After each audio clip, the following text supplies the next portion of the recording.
and welcome to another edition of Bobcat Blitz, your new and improved Bobcat Blitz. Why, you may ask? Well, you're going to have to find out, so stay tuned. See that graphic? That's one thing. That's why we're new and improved.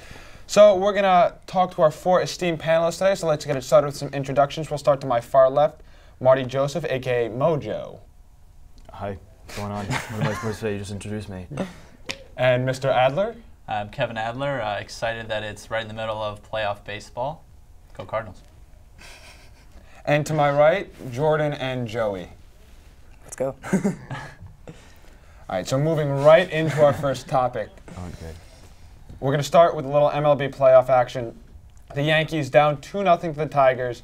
Derek Jeter against the Tigers in Game 1 took a terrible spill, breaking his ankle, really costing the Yankees the game. They're down 0-2 mainly because he was the only bat they had in the lineup.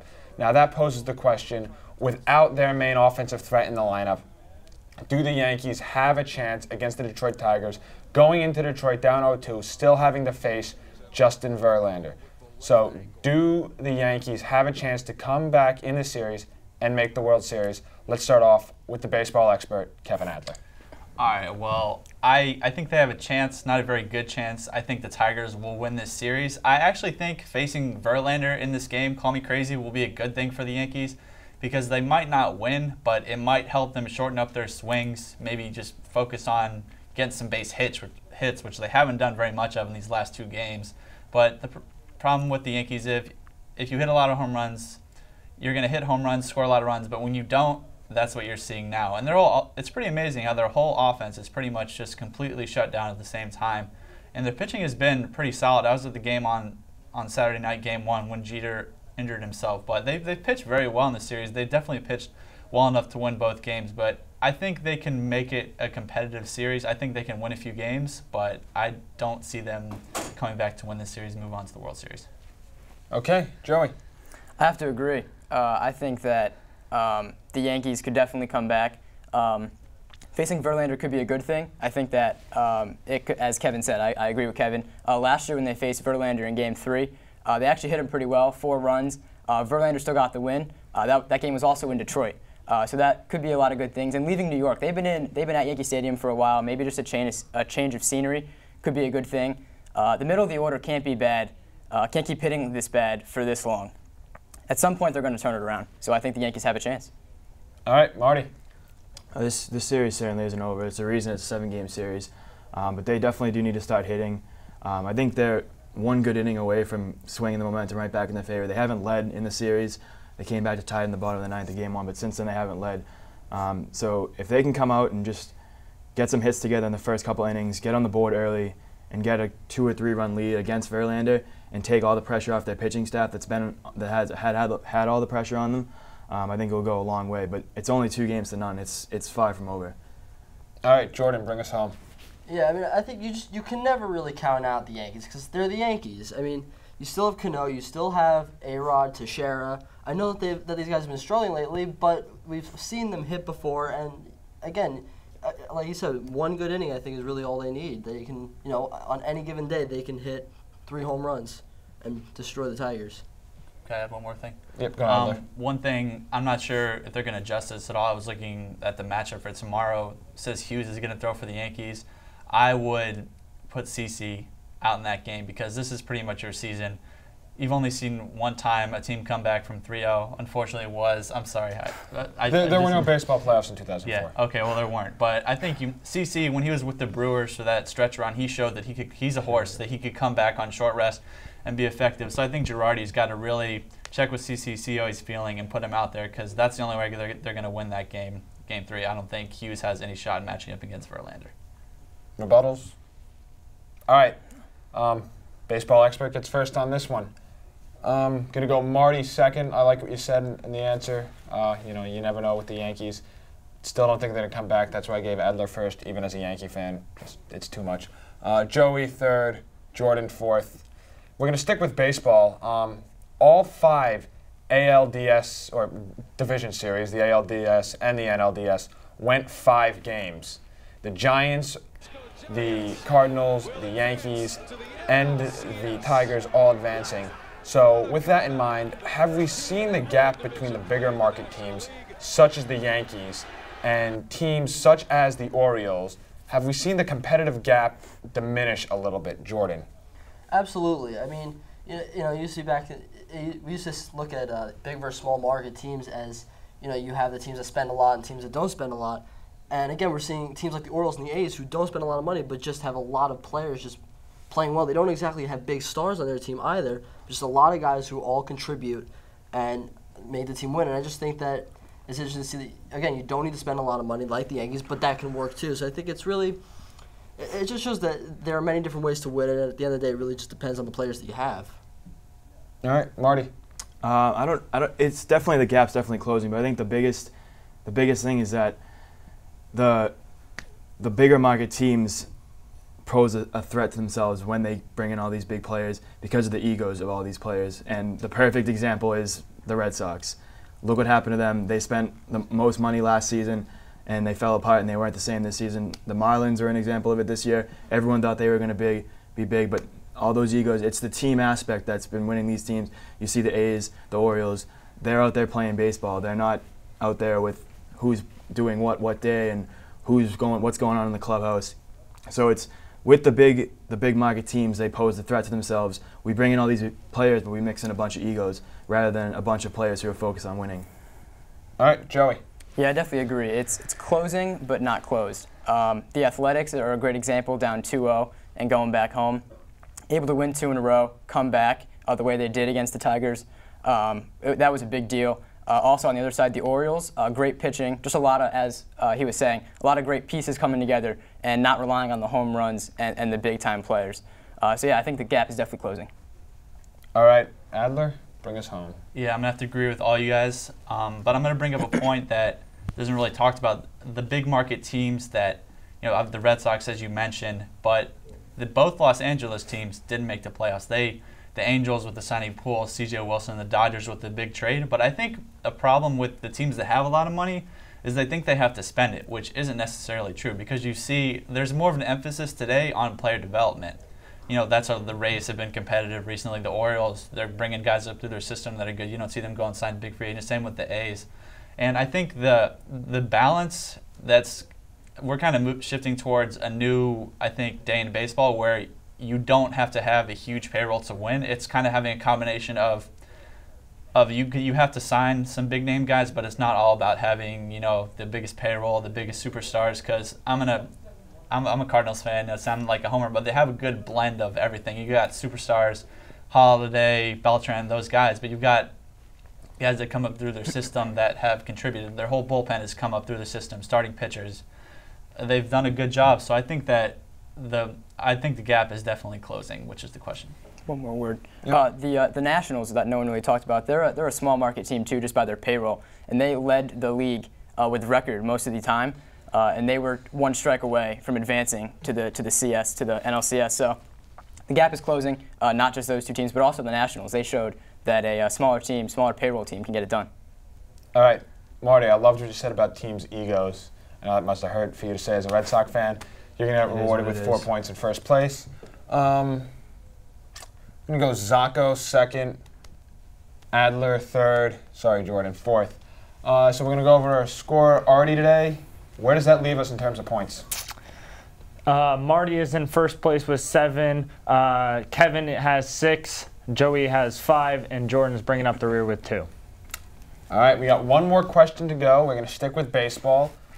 The St. Louis Cardinals are in their 7th championship series in the last decade or something like that. Correct me if I'm wrong, Adler.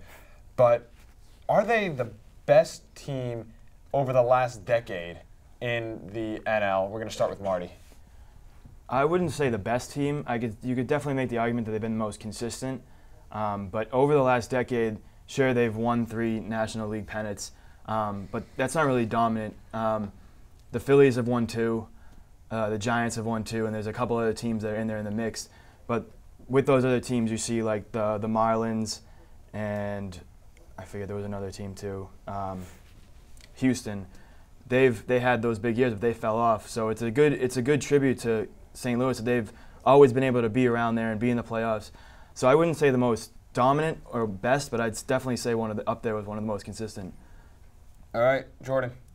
I'm not going to say that I'm going to agree with you and not really say that they're the most dominant in total, but I will say that I think they've been the most dominant in the playoffs, because I've never really seen them dominate. Maybe a couple years they dominated in the regular season, but it's really come playoff time when they really start to heat up, and dominate. So again, the 3 National League pennants, few World Series.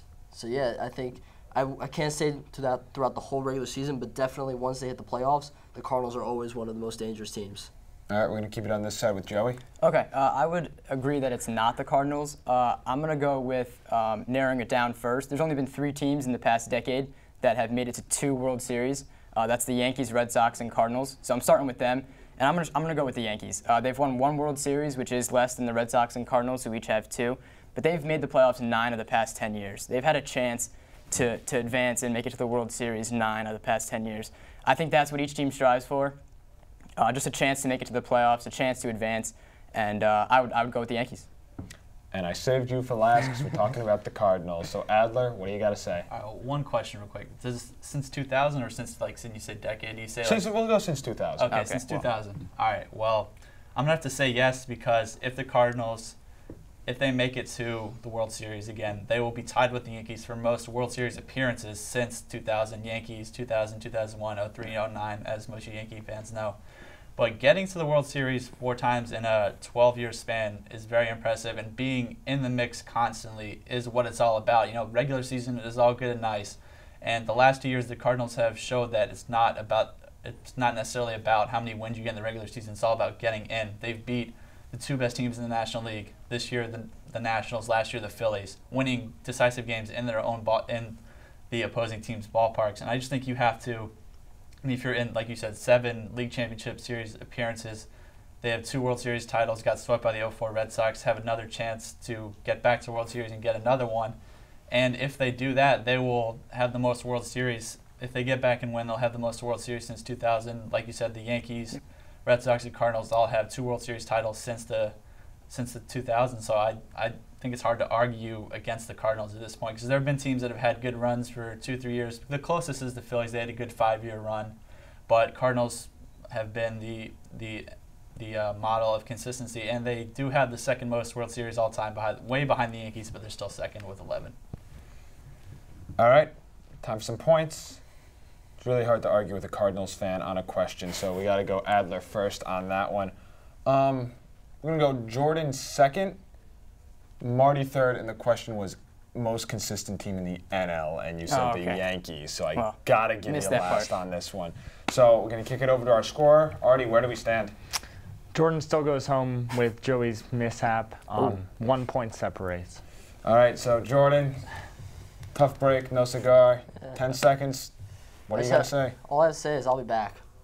All right, I'll be back. You'll be back. I will get that win. Come back without sweatpants on and maybe you'll win. They're actually Adidas dress pants, very big in Europe. All right, well, Jordan will be back maybe next week, maybe not, but we'll be right back after this commercial break. Stay with us. Over here.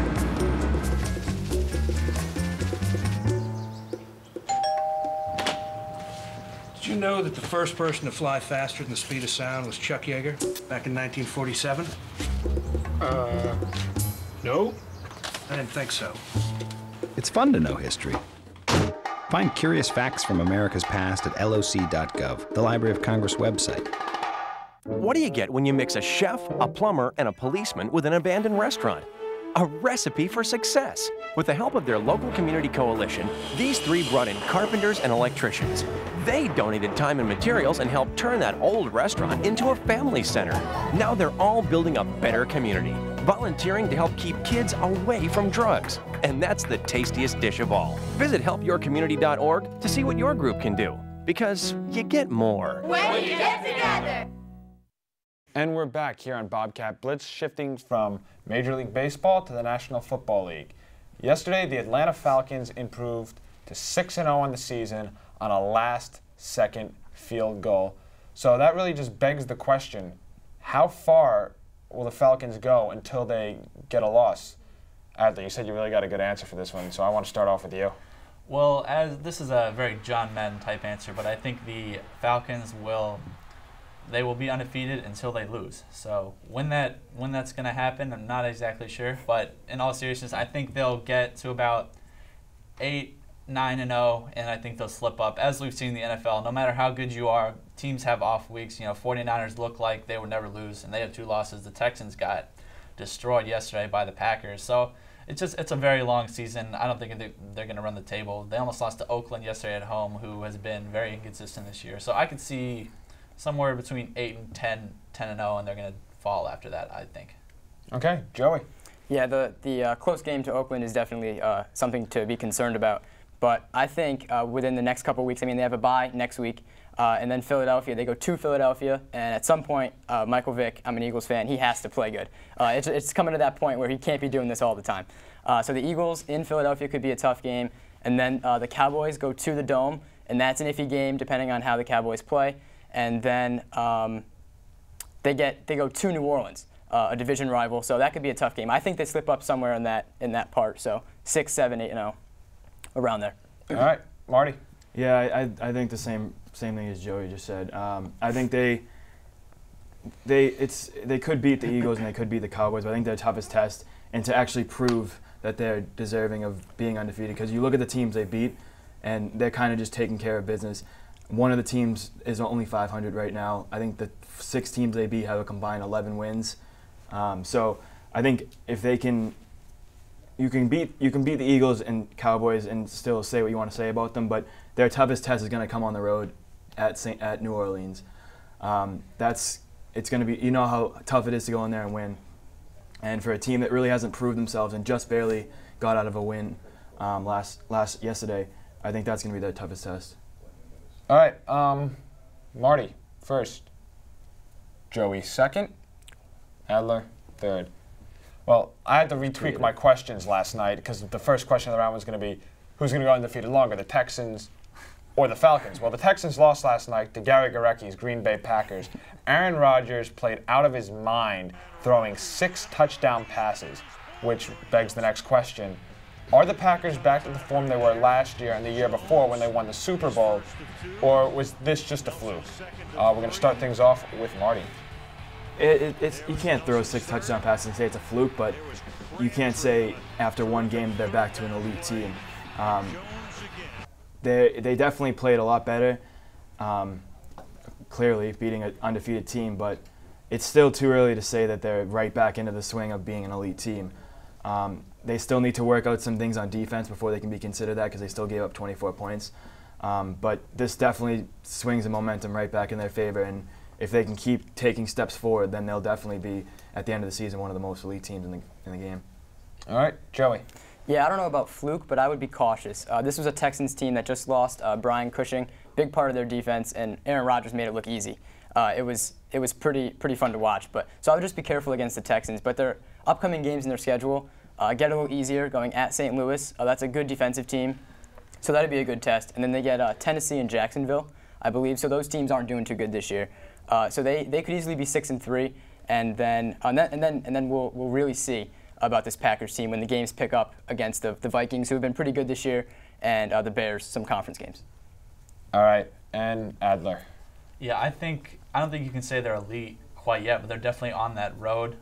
I mean, going into Houston, granted without Cushing like you mentioned, but they dominated that game. I mean, Matt Schaub wasn't even playing with probably half the game left in the fourth quarter.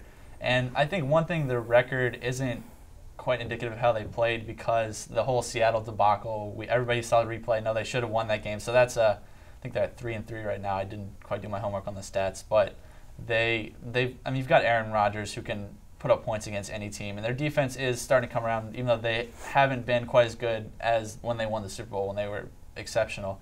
But the thing is, the 49ers are kind of in chaos at this point in the season right now. Alex Smith, they got completely physically manhandled at home by the Giants, which is, Jim Harbaugh's big calling card. We're going to out-physical you and all that good stuff. But they didn't show up yesterday, and the Giants have been shaky, but now they're coming on. So why not the Packers? So I think they're definitely a favorite, and they're getting towards that elite team in the NFC at this point. All right. Love what you said, Zacho, and you dropped Cushing's name in there too. You know, I knew he was going to get Berkeley Berkeley. As soon as he said that, Berkeley I knew. Catholic alum. Cushing's my boy. First, Adler second, Marty third. My answer just would have been Cushing. I probably would have got first. Yeah. Be quiet. We're going to kick it over to Artie. Where do we stand going into the last question of the round? Joey is going home 13, 2 points behind Marty and Kevin. Well, one more question to go. So Oh, sorry. Not yet. Excuse me, I you jumped got the a gun little there. bit of time to My bad. redeem yourself. Let's do it. So going from Gary Garecki's Packers to my New York Jets. Big win yesterday against the Indianapolis Colts. Mark Sanchez threw for a couple of touchdowns. Tim Tebow actually threw a pass and it was complete, which was the big surprise to everybody. But the Jets, now at 3-3, tied for first in the AFC East. Do you chalk them up to a really tough schedule, or are they just a bad team? Adler. I'm going to go tough schedule at this point because they have looked like a pretty good team against not like teams that aren't the elite. Two of their losses, San Francisco at home and Houston at home, which are both, I think we can say at this point, top 5 teams in the NFL. And their defense has looked pretty solid. They look good against the Colts, who looked very good against the Packers a week ago. So I think, and the AFC East has been pretty mediocre. All 3 teams are at 3-3. I don't think anybody expected that at the beginning of the season. But I think the Jets, I think they're, there's been all the controversy about whether Tebow should be playing, all that good stuff. I'm not going to get into that. But I think the Jets defense is still a pretty good defense, and I think Sanchez is going to get it going. He's shown that he has the ability to get things done for that offense. So I think it's more a tough schedule than them being a bad team. All right, Joey. I agree. Tough schedule. They've been really up and down this year. They started off really hot against Buffalo, and then they've gone up and down against San Fran and Pittsburgh, where they lost, and then they looked really good against the Colts. A lot of injuries have been hurting this team. Santonio Holmes and Darrelle Revis, as we all know. So it's not a bad team. They should have a lot more pieces, and injuries just caught them. So I would say it's a tough schedule. The schedule gets tougher. They're going to play the NFC West, who's the best division in football right now. So we'll see against them. That'll be a good test for this team. All right, and Marty, the New England Patriots fan. Yeah, well, all right. They're not a bad team. They're not a great team, but they're not a bad team. At the end of the season, they're going to be around a 9 or 10 win team. To still be 3-3 without their best player on defense and a big playmaker on offense as well. They still have been inconsistent, but 3-3 is not very bad for the position that they've been in. You can say what you want to say about the win yesterday, but it's the Colts. They're a team in transition. But if they were a good team and it was a tough schedule, then they would have beaten those teams and they would have had a better record.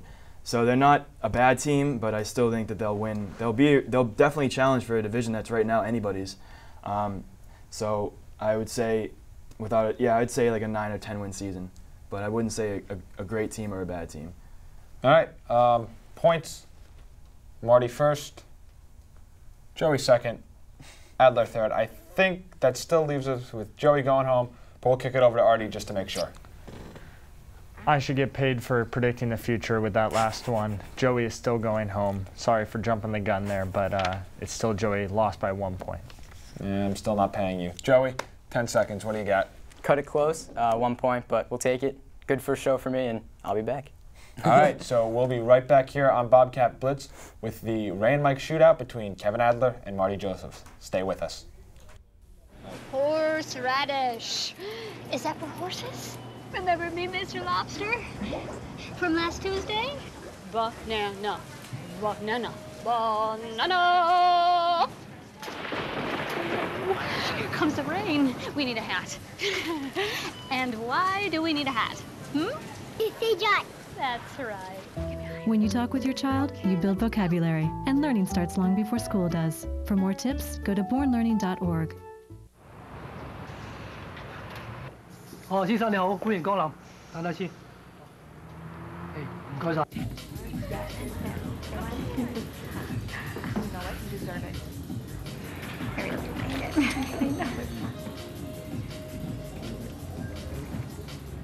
Brandon.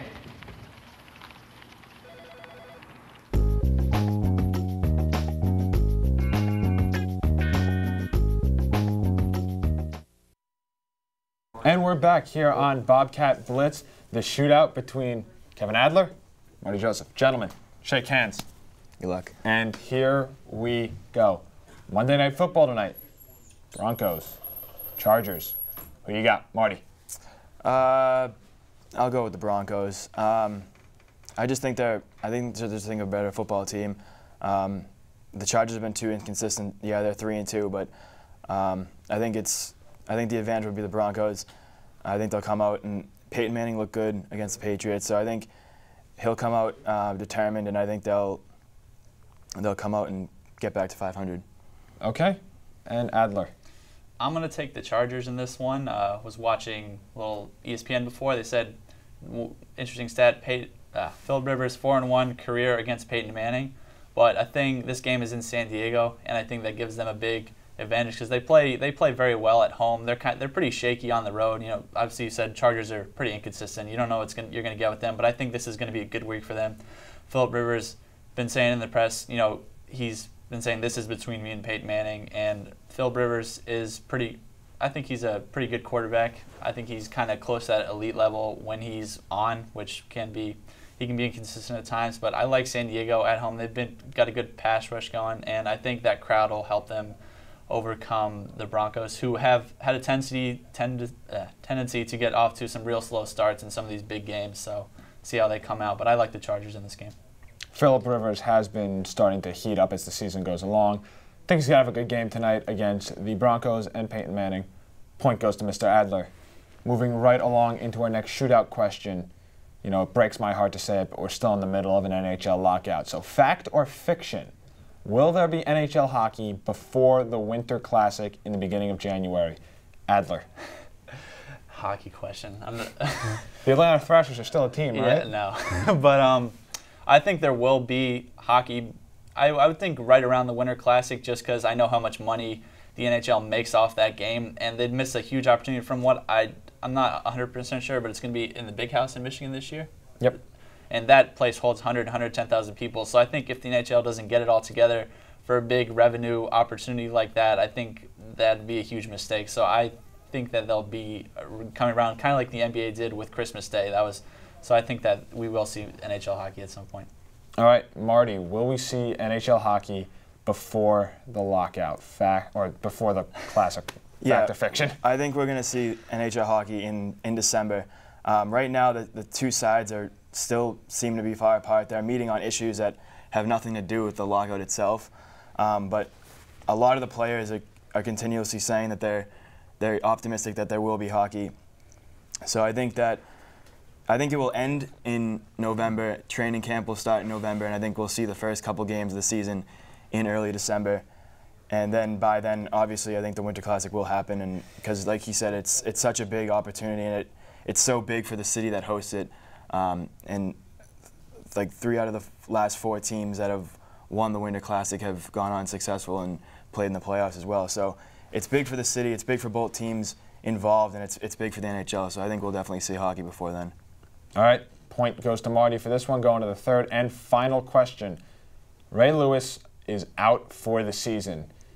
Does that hurt the Ravens, and how much so, meaning will they make the playoffs without Ray Lewis? Marty. Oh, it obviously hurts the Ravens. I mean, he's such a leader. He's been there for how many years? He's a huge leader defensively, but they're still a good football team, and they should still definitely win that division and challenge in the playoffs. I think that'll definitely bump them down by a few wins until they can get themselves maybe back together defensively. But this puts a lot of pressure on Joe Flacco, because now it's on the offense. It's still a solid defense, but without a leader like that, it's going to be tough to get consistency going right away. So I think if the offense can get things together and the leaders on offense can pick up the slack, I think they'll still be a dangerous team down the stretch. All right, Adler. Obviously, agree with Marty. This hurts the Ravens big time. Lewis, one of the best linebackers ever, great leader, yada yada. But he also brings an intimidation factor. You know, over the middle. You know, he's there. Without him being there, it's definitely going to affect them. But the Ravens' defense, it's been aging guys like Lewis, Ed Reed. So they haven't been quite as dominant as they have been in the past. So the offense has had to pick up some slack, which they did yesterday against Dallas, winning 31-29. And while their defense won't be a shutdown defense, I think the offense is far enough in development that I think they'll definitely make the playoffs. The Browns struggling in that division. Steelers haven't been the Steelers we've we've known this year. They've kind of been up and down. And I think as long as they have offensive balance and give Ray Rice the ball enough, I think they're going to be okay, and I think they're going to be a pretty good team. So I think they'll be all right without Ray Lewis. All right. This one's tough. Both very good answers. Point Adler. 2 in a row, I think this is. Yeah, so 2 in a row. Take your 30 seconds. Yeah, 2 in a row. Pretty excited. Usually, I've only won a few times, but when I win, it takes me a few months to get back even to the shootout. But I'm excited to get back up to my room because the Cardinals-Giants Game 2 has started. If you folks who like the Yankees or Red Sox want to watch some real baseball with some offense and some, mainly offense, tune into the game. I know you're mad, but I won, so you can't penalize me for that. Yeah. But had a good time, and hopefully be back next week and get back to the shootout. All right. Well, you're going to be back again next week since you won. Marty, unfortunately, will not be back next week. He'll be back another week, though. Thank you for watching Bobcat Blitz tonight. We will be back same time next week, Monday, 7:30, here on Channel 30. Thanks for joining us. We'll see you next week.